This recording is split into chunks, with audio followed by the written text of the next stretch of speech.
Nadiem Anwar Makarim, dengan nama lengkap Nadiem Anwar Makarim BA MBA, lahir di Singapura pada tanggal 4 Juli 1984, adalah seorang pengusaha muda dari Indonesia dan saat ini menjabat sebagai Menteri Pendidikan dan Kebudayaan Republik Indonesia pada Kabinet Indonesia Maju, pemerintahan Joko Widodo dan Kiai Haji Ma'ruf Amin.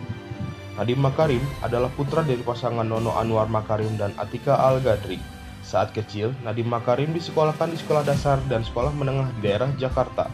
Melanjutkan SMA di Singapura, Nadiem Makarim cukup cerdas. Ia pun melanjutkan sekolah tinggi yaitu di Universitas International Relations di Brown, Amerika Serikat. Pendidikan Nadiem Makarim tidak berhenti sampai di situ saja. Ia pun pernah mengikuti program Foreign Exchange di London School of Economics. Setahun setelah lulus, Nadiem Makarim melanjutkan sekolah di Harvard Business School, Amerika Serikat. Lulus dengan mendapatkan gelar MBA atau Master Business of Administration. Di gelar pendidikan yang didapatkannya, pada tahun 2006, Nadiem memulai karirnya sebagai konsultan manajemen di McKinsey & Company Jakarta selama 3 tahun. Kemudian pada tahun 2011 sampai 2012, ia terjun sebagai pengusaha dengan mendirikan Zalora Indonesia. Di perusahaan tersebut, ia menjabat sebagai co-founder sekaligus managing director. Pada tahun 2011, Nadiem Makarim mendirikan satu perusahaan startup, yaitu PT Karya Anak Bangsa, yang lebih akrab disapa Gojek. Pada tahun 2013 sampai 2014, sambil mengembangkan Gojek, Nadiem juga menjadi Chief Innovation Officer Kartuku. Kartuku kemudian diakuisisi oleh Gojek untuk memperkuat aplikasi GoPay.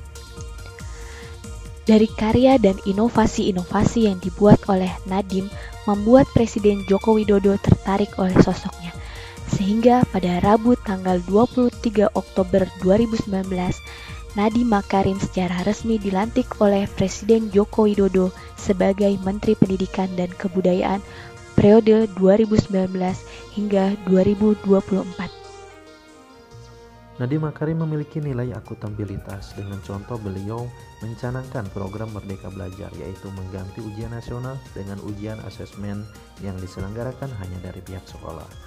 Terus menghapus format ujian nasional yang sebelumnya, lalu menggantinya dengan asesmen kompetensi minimum dan survei karakter.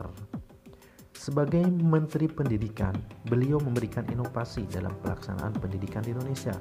Salah satunya dalam masa pandemi COVID-19 dengan pembelajaran jarak jauh. Dalam pekerjaannya, beliau mengambil keputusan yang tidak bias, bertindak adil, akuntabel, dan transparan. Jadi pelajaran yang dapat kita ambil dari beliau adalah ASN harus transparan dan akuntabel, ASN harus dinamis, dan ASN harus berinovasi untuk memajukan negara Indonesia. Demikian dan terima kasih.